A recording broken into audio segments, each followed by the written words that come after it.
물리화학 1 수업 시작하도록 하겠습니다. 본격적으로 새로운 내용을 들어가기 앞서서 지난 시간에 배웠던 내용들을 간단하게 한번 복습을 해보도록 하겠습니다. 지난 시간에 배웠던 내용은 부피가 일정할 때 일어나는 과정들에 대한 내용이었습니다. 그래서 Heat Capacity CV는 내부 에너지가 온도에 따라서 어떻게 변화하느냐, 단 부피가 일정할 때 이런 것을 나타내는 물리량이었고, 그리고 또 우리가 중요하게 다룬 것은 줄의 실험, 줄 익스페리먼트입니다.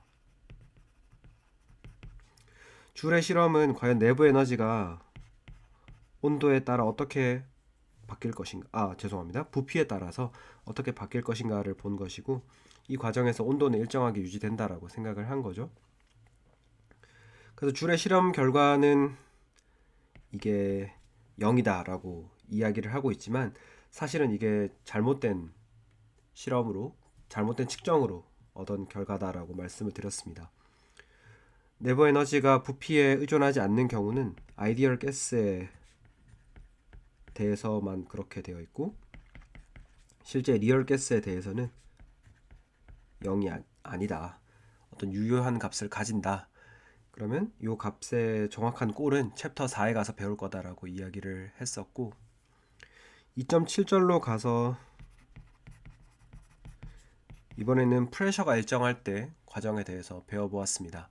그래서 우리는 여기서 엔탈피라고 하는 개념을 새로 도입을 하였고, 엔탈피 H는 내부 에너지 더하기 PV 이렇게 된다라는 것도 배웠습니다. 그리고 일정 압력 하에서의 비열, CP의 열 용량이죠. CP의 경우에는 라운드 H, 라운드 T, P로 계산을 할 수가 있다라는 것도 배웠습니다.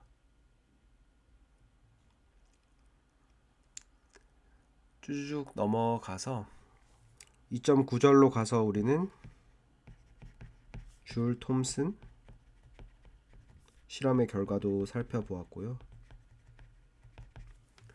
그 줄 톰슨 실험은 결국에 여기서 나타내는 것은 엔탈피가 일정한 아이젠탈피 프로세스다.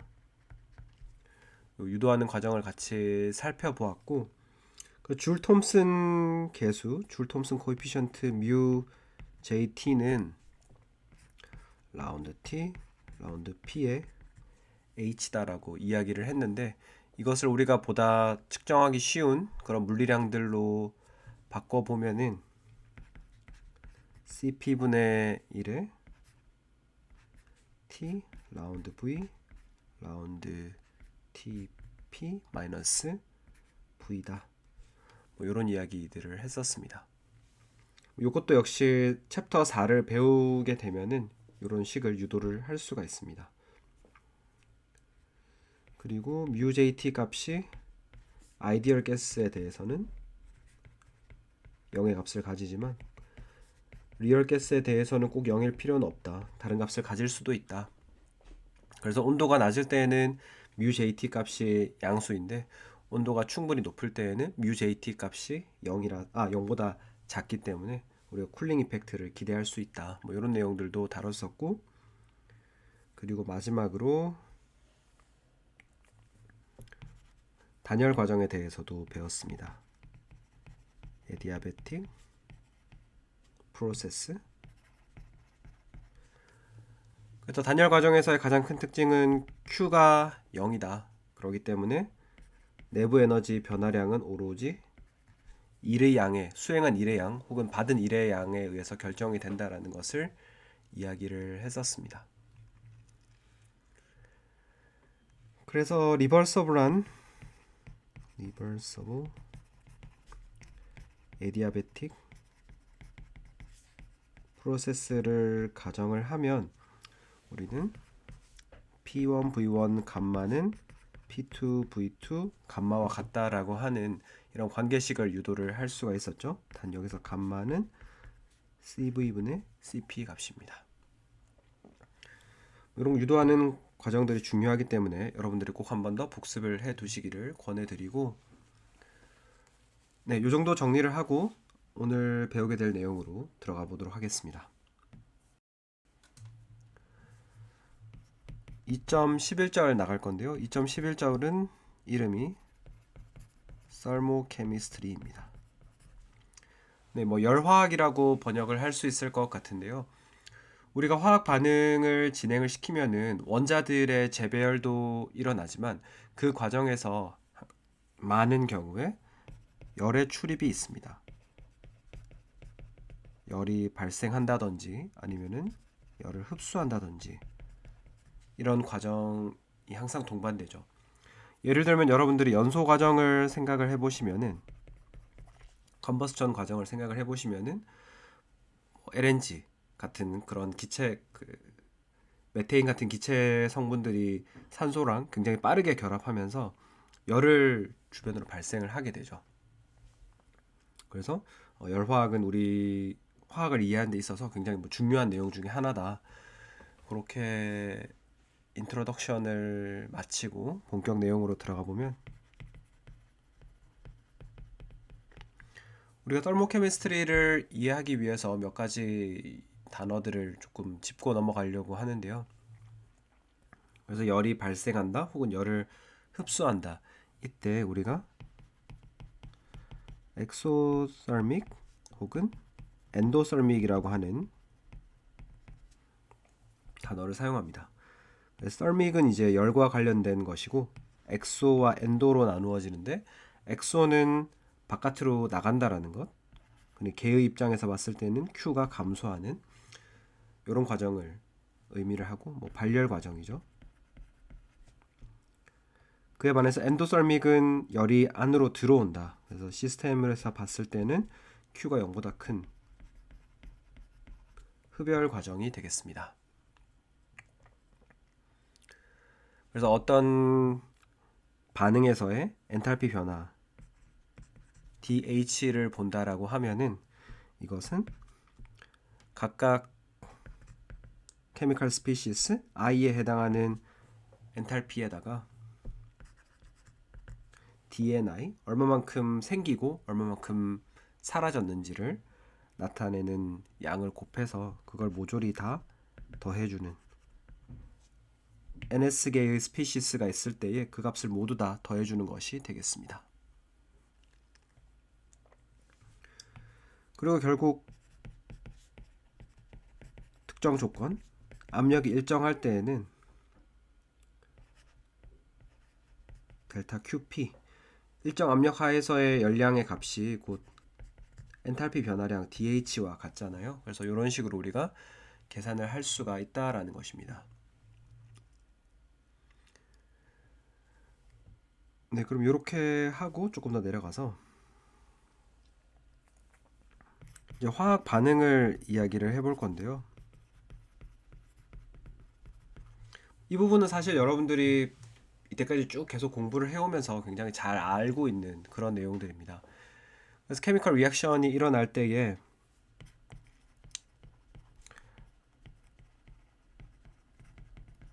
질량이 보존이 되죠. 그 말은 우리가 어떤 몰레큘러 포뮬라에 화 개수를 곱해가지고 다 더해보면 반응식에서 있던 원자의 개수와 그 다음에 생성물 쪽에 있는 원자의 개수가 정확하게 같아야 된다라는 겁니다. 그래서 그거를 우리가 어떤 BI를 몰레큘러 포뮬라라고 하고 그 다음 UI라고 하는 것을 스토이키오메트릭 넘버라고 하면 양론 개수를 의미를 하는 거죠. 그래서 이거를 각각 포뮬라의 양론 개수를 곱해가지고 다 더해보면 0이 된다라는 것입니다. 그래서 여기서 예를 한 가지 드려보면은 수소 기체가 산소 기체를 만나서 물 분자가 되는 그런 케이스를 한번 살펴보겠습니다. 그래서 반응물 쪽은 이제 사라지는 녀석들이니까 스토이키오메트릭 넘버에다가 마이너스를 곱해 줄 거고요. 그래서 마이너스 H2 마이너스 2분의 1 O2는 그리고 생성물 쪽에 있는 H2O의 경우에는 더하기로 더해주는 거죠. 더하기 1 곱하기 H2O. 이렇게 하면은 모든 원소들이 다 짝이 맞춰서 사라지죠. 개수가 다 맞아서 없어지죠. 그래서 이렇게 0이 된다라는 것입니다. 그리고 나서 이제 리액션 엔탈피를 한번 이야기를 해보면, 리액션 엔탈피,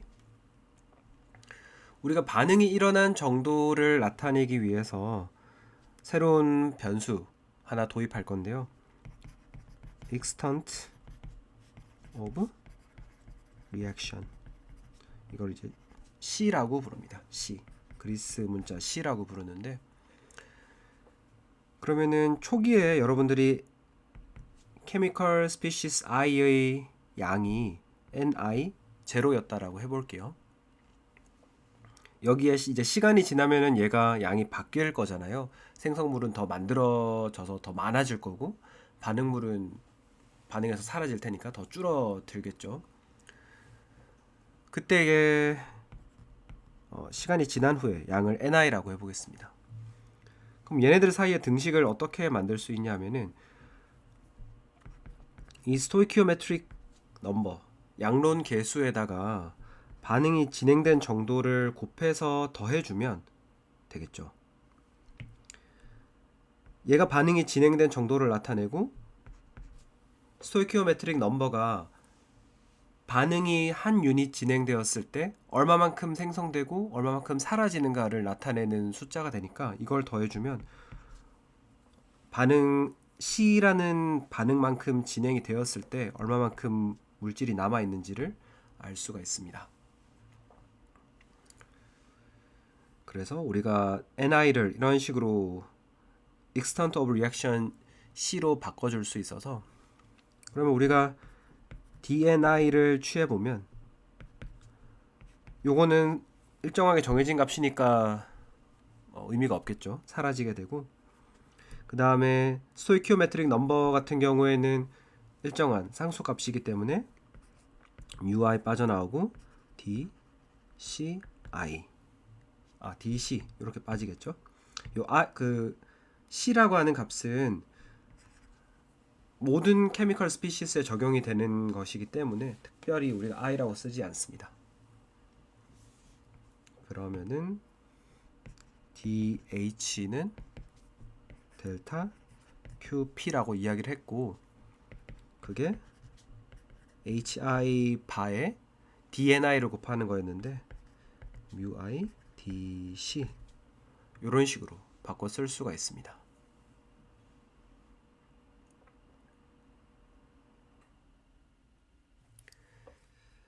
그리고 나서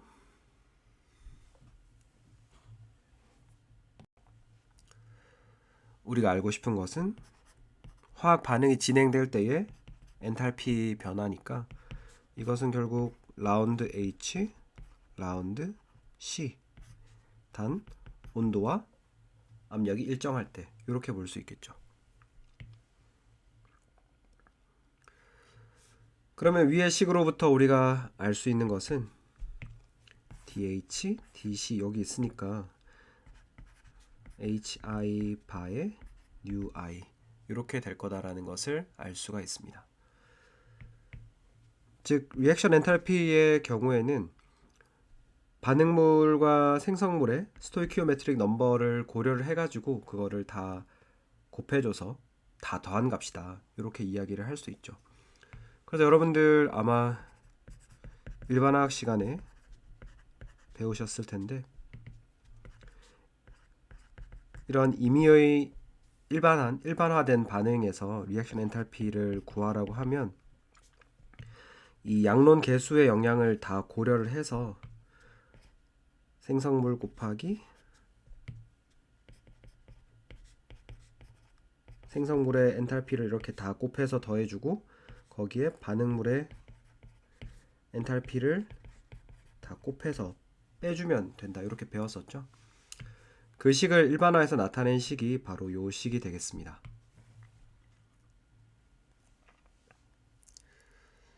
이렇게 되는 것이고, 그러면 우리가 한 가지 고민을 해봐야 되는 문제는 이 hi 바라고 하는 값을 어떻게 결정을 할까라는 것입니다.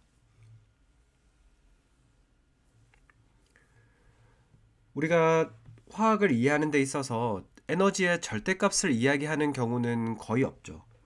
거의가 아니라 뭐 아주 특수한 경우를 제외하고는 없습니다. 우리는 항상 에너지의 상대적인 변화량에 대해서 관심을 가지고 있거든요. 그래서 hi 바라고 하는 값을 이야기하기 위해서 우리는 표준 상태, 스탠다드 스테이트를 정의를 해둡니다. 그래서 교과서에 보시면은 뭐 가스의 경우에는 1바의 압력 하에서 아이디얼 가스를 뭐 표준 상태로 정의한다. 뭐 리퀴드의 경우에는 1바 압력 하에서 퓨어 리퀴드, 뭐 크리스탈, 솔리드의 경우에는 1바 압력 하에서 퓨어한 크리스탈린 물질, 그런 식으로 다 정의를 해놓았거든요. 그래서 그런 특정한 조건 하에서의 값들을 가지고 거기에서 얼마나 벗어났는지를 가지고 hi 바를 이야기를 하게 됩니다. 이 부분에 대해서는 이제 이 정도로 정리를 해두고 넘어가도록 하죠.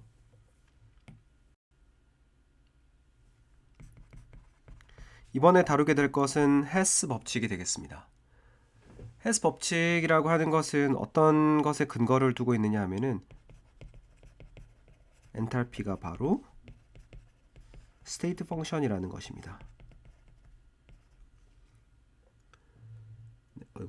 스테이트 펑션. 네, 약간 글자가 이상해 보이지만 FUNC 맞습니다. 네, 제가 쓰고도 지금 약간 FUCT로 쓴 줄 알고. 네. 네, 아무튼 그래서 그 엔탈피는 이제 스테이트 펑션이기 때문에 만약에 여러분들이 케미컬 리액션이 일어난다라고 했을 때 원 스텝으로 일어나는 패스웨이와 예를 들어서 뭐 그라파이트에 산소 기체를 더해 가지고 CO2가 이렇게 만들어지는 원 스텝으로 일어날 때와 이게 투 스텝으로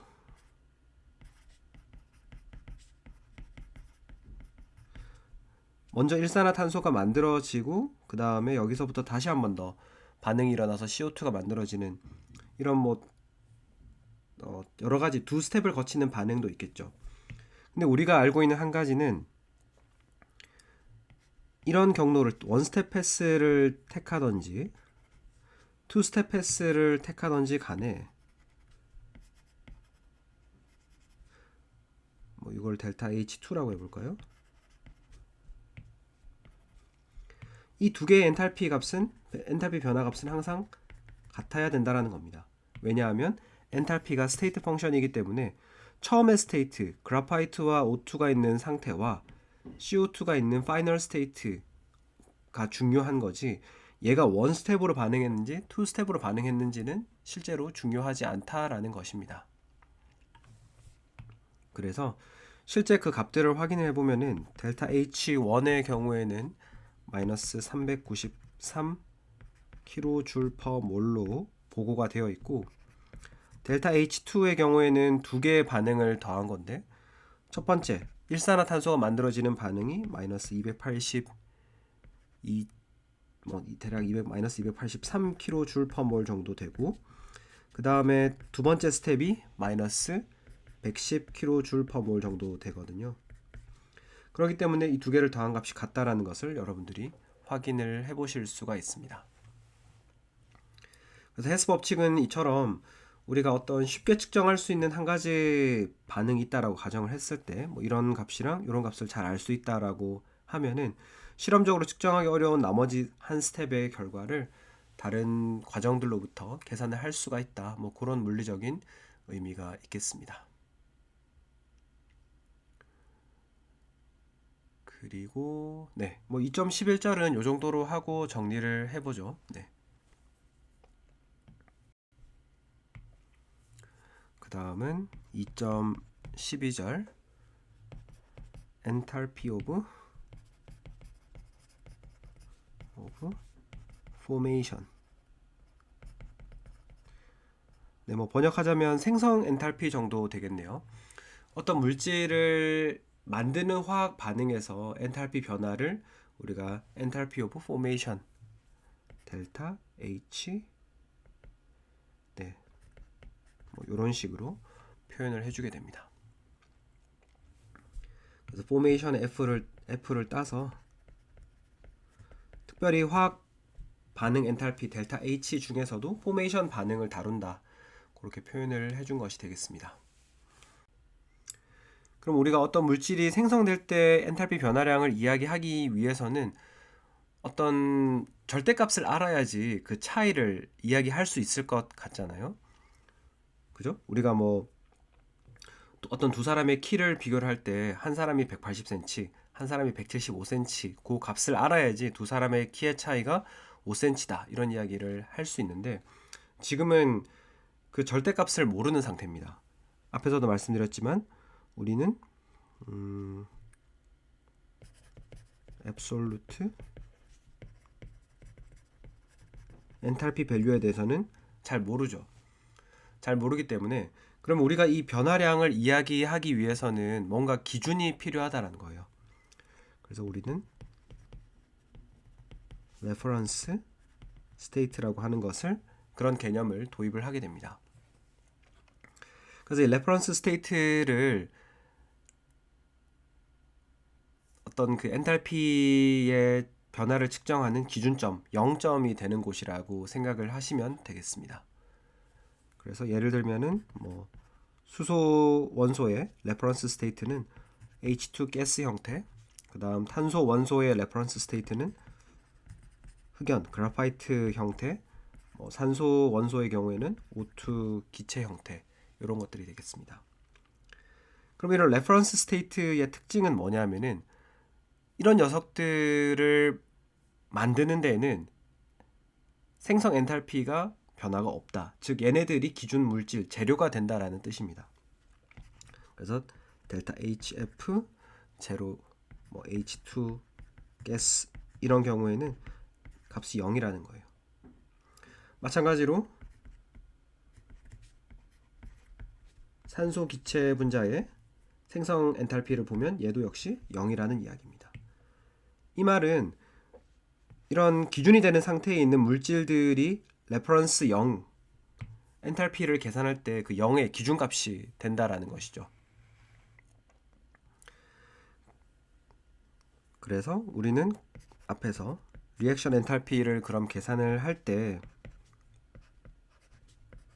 UI, HI 바 이런 식으로 계산한다고 말씀을 드렸는데, 얘네들의 엔탈피 값이 결국에는 이 레퍼런스 스테이트를 기준으로 한 얘네들로부터 얼마만큼 더 안정화되었는가, 더 불안정화되었는가를 나타내는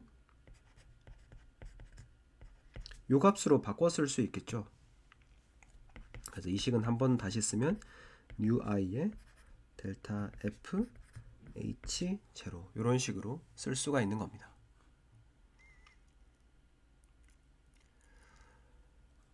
그래서 뭐 요 과정을 다시 한 번만 더 설명을 드린다면 이런 게 될 것 같아요. 예를 들어서 O2라는 산소 기체가 뭐 어떤 특정한 엔탈피 값을 가지고 있겠죠. 우리는 모르지만 가지고 있을 거고, 뭐 O3는 오존 가스는 뭐 어떤 엔탈피를 가지고 있을 거고, 또 여기서 더 나아가서 산소 원자 기체는 또 다른 엔탈피 값을 가지고 있겠죠. 더 위로 그렸어야 되네요. 이렇게 가지고 있을 텐데 우리가 얘네들의 절대값은 모르니까 잘 모르잖아요. 그래서 얘를 0이라고 약속을 하고 그 나머지 값들을 우리가 이제 측정을 통해서 알아내자라는 겁니다. 그렇게 해서 각각의 물질마다 0이라고 하는 기준 상태가 있으면은 우리는 이제 얘를 기준으로 각각의 물질들이 얼마만큼 더 안정화됐는가, 더 불안정화됐는가만 알고 있으면 모든 것들을 리액션 엔탈피를 이런 식으로 계산을 할 수가 있게 되죠. 그래서 이런 장점이 있습니다. 이렇게 해서 정리를 하고 넘어가 볼게요.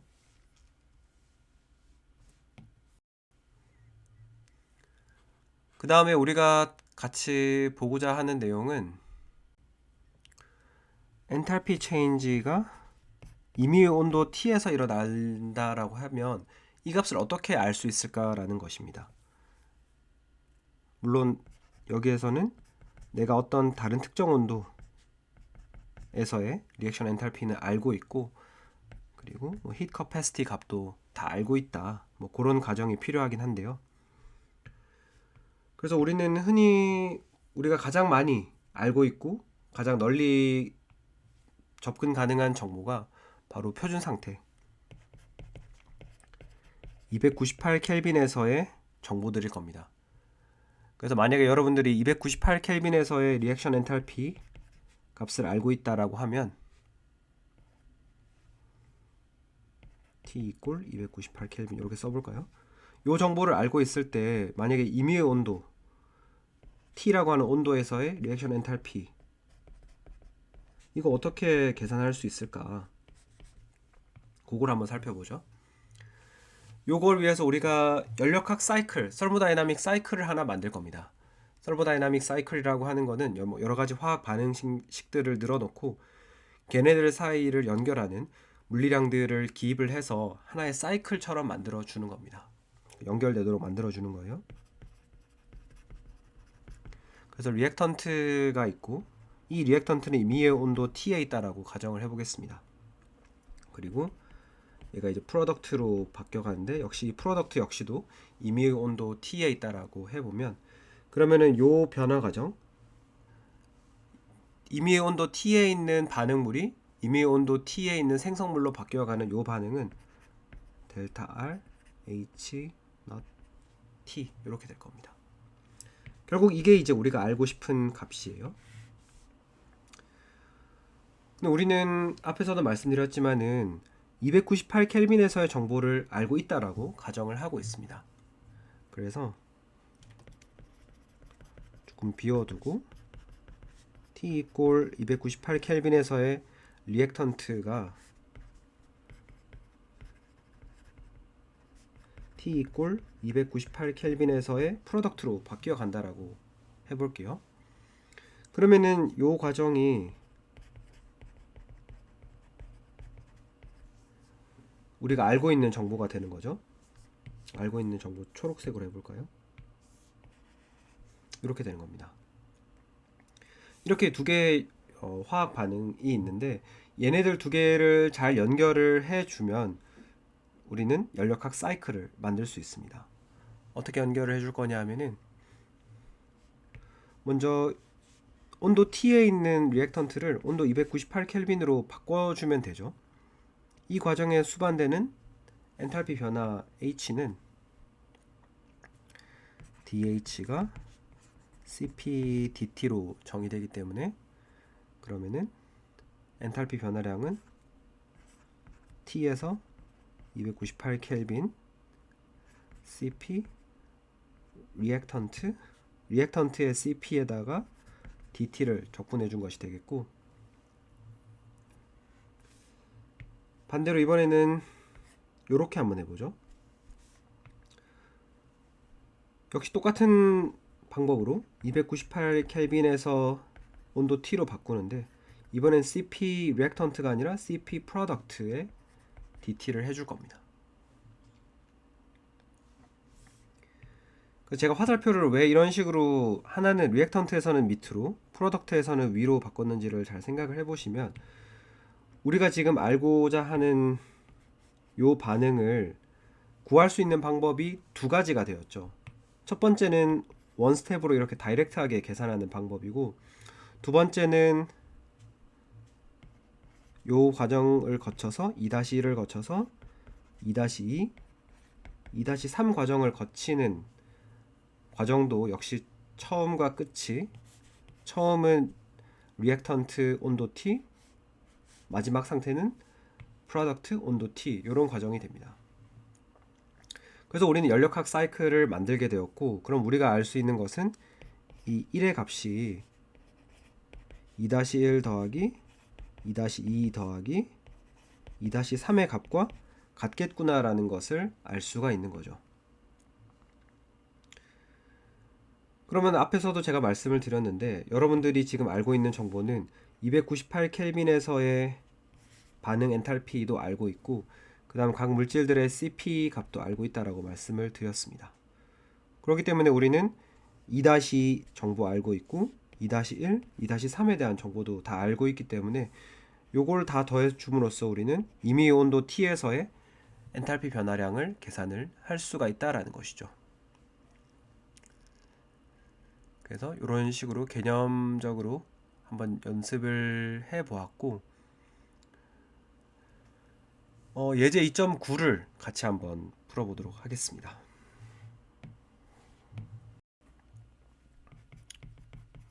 example 2-9번입니다. 2-9번의 문제는 만약에 여러분들에게 델타 R H 제로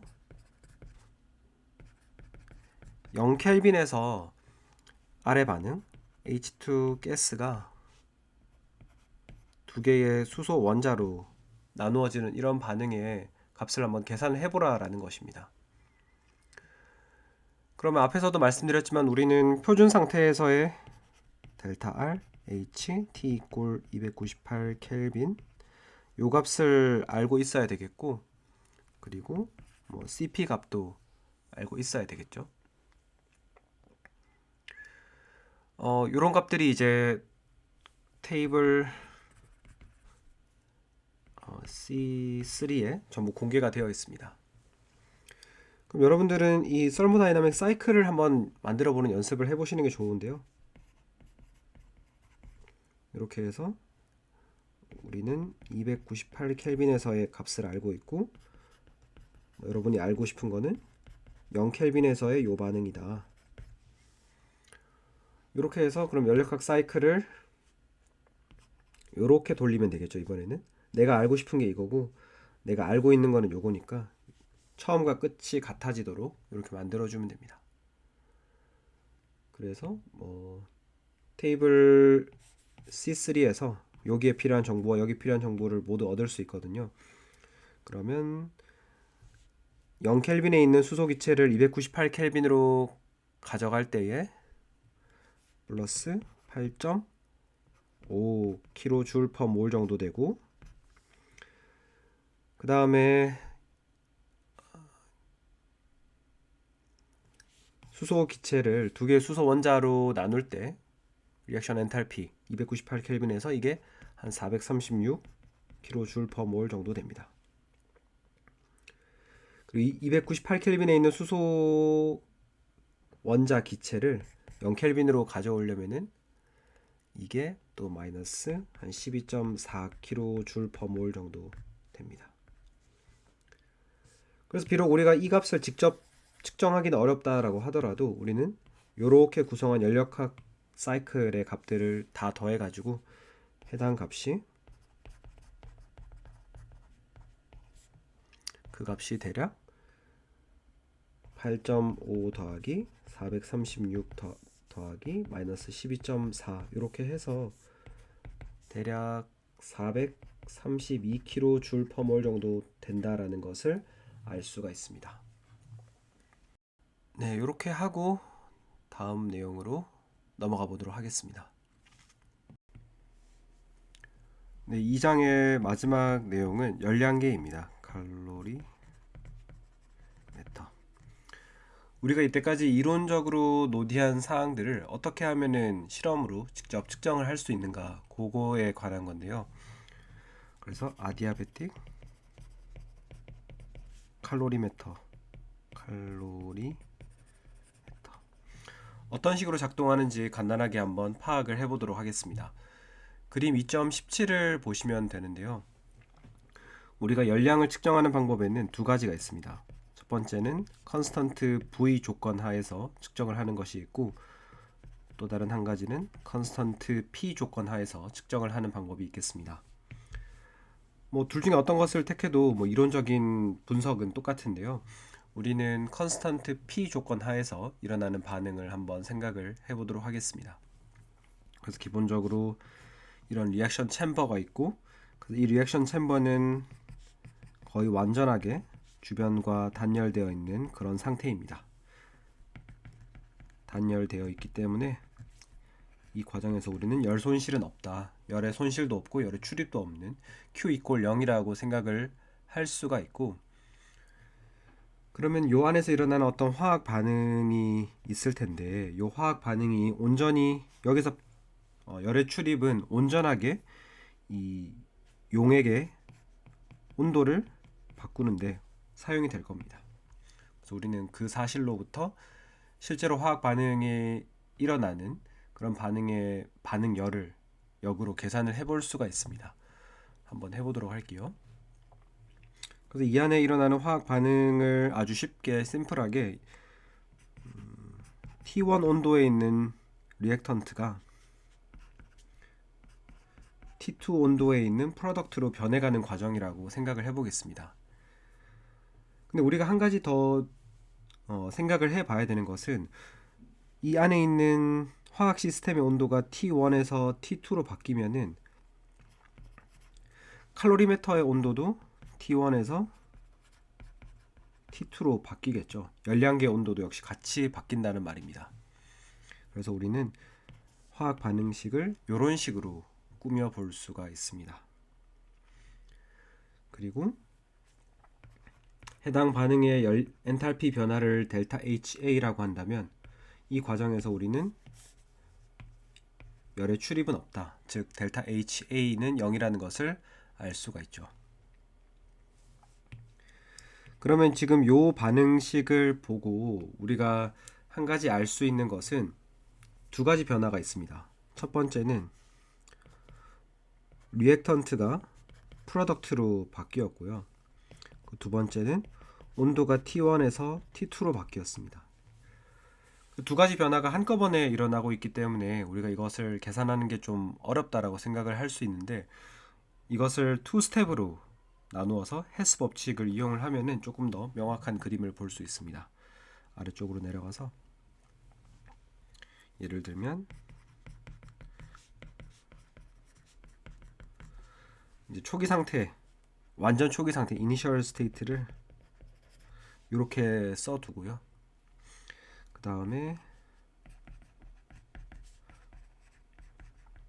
이게 파이널 스테이트가 되죠. 그래서 이 오른쪽으로는 요거부터 먼저 이야기를 할까요? 요렇게 원 스텝으로 다이렉트하게 가는 반응의 델타 HA는 0이라고 이야기를 했었죠. 요거를 온도가 T1에서 일어나는 거랑 T2에서 일어나는 이런 두 단계로 나누어서 생각을 해볼 수가 있고, 그러면은 요 첫 번째 스텝은 온도가 T1에서 리액턴트가 프로덕트로 바뀌는 과정으로 생각을 해볼 수가 있습니다. 그래서 이거를 델타 H T1이라고 이야기를 할 것이고요. 그리고 요 스텝은 프로덕트의 온도를 올리는 거니까 델타 H P라고 한번 해보겠습니다. 그럼 여러분들이 서모다이나믹 사이클을 또 왼쪽에도 좌상단 쪽에도 비슷한 내용으로 만들 수 있거든요. 이번에는 리액턴트를 그대로 두고 온도만 T2로 바꿔보겠습니다.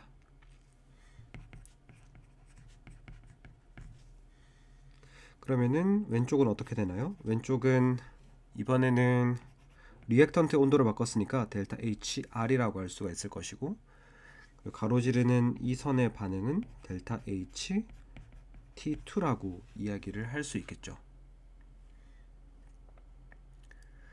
그럼 우리는 지금 똑같은 이니셜 스테이트와 하나의 이니셜 스테이트와 하나의 파이널 스테이트를 두고 이 과정을 연결하는 세 가지 패스웨이를 찾게 되었습니다. 첫 번째는 이렇게 다이렉트로 가로질러 가는 것이고, 두 번째는 T1 온도 T1에서 리액턴트를 먼저 프로덕트로 바꾼 다음에 온도를 높이는 이런 패스가 있고, 세 번째는 이 패스죠. 먼저 리액턴트의 온도를 높인 다음에 반응을 진행시키는 이렇게 세 가지 패스웨이가 있습니다. 그래서 각각의 뭐 어떤 패스웨이를 택하든지 간에 델타 H는 결국 같아야 되기 때문에 델타 HA는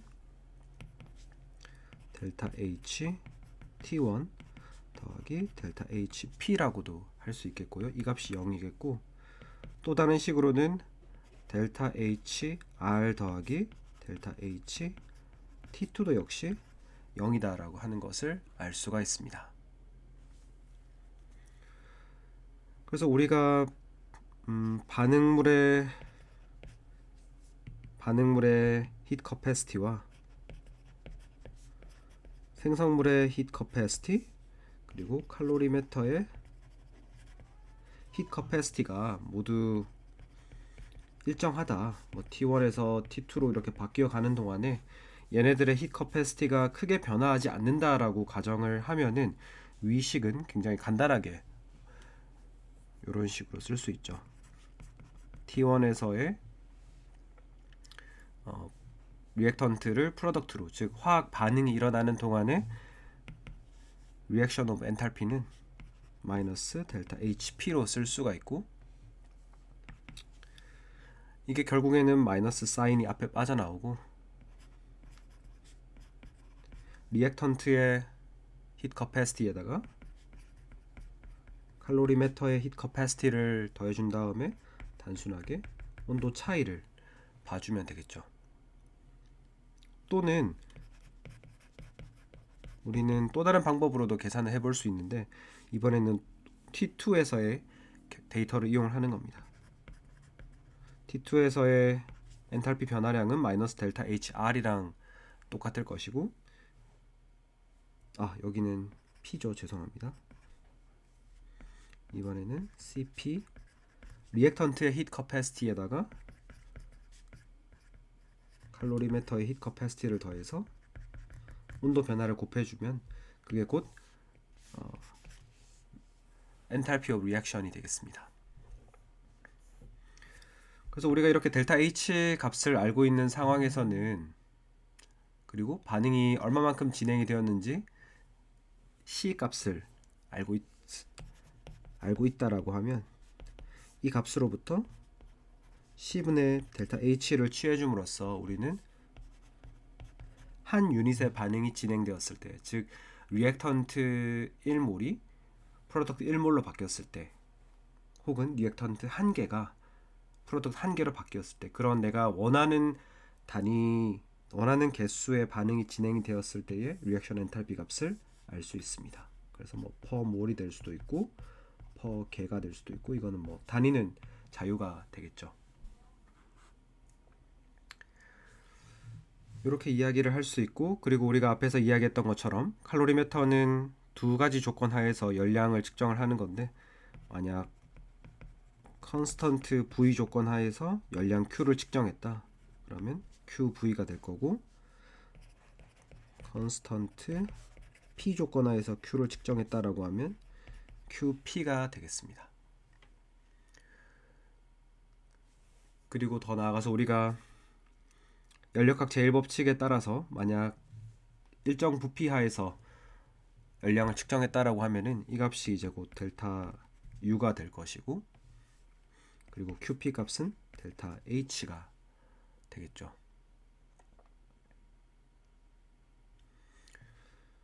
그래서 우리가 이 서로 값들 사이에 컨버전을 해줄 수가 있는데, 만약 여러분들이 다루고 있는 시스템이 뭐 아이디얼 가스의 거동을 다루고 있다, 그렇게 하면은 H equal U 플러스 PV고, 아이디얼 가스이기 때문에 이 PV 값이 곧 nRT로 바뀌어질 수 있죠. 그래서 델타 RH는 여기도 U죠. 죄송합니다. 내부 에너지 오브 리액션 오브 내부 에너지를 계산한 다음에, 그 다음에 이 N 값이 결국에는 기체 얼마만큼 있다가 없어지고 새로운 기체가 생겼는가, 이걸 나타내는 거니까 얘들의 영향은 스토키오메트릭 넘버의 썸으로 이렇게 나타나게 되겠습니다. 그래서 여기서 G라고 특별히 표시한 것은 기체 말고는 사실 유의미한 부피를 차지하지 않죠. 액체나 고체의 부피는 기체에 비하면 아주 작기 때문에 우리는 기체의 스토이키오메트릭 넘버만 고려를 해주면 된다라는 것입니다. 네, 그래서 이렇게 하면 이제 대충 2장의 내용이 끝나네요. 그래서 여러분들이 한번 공부를 해보시고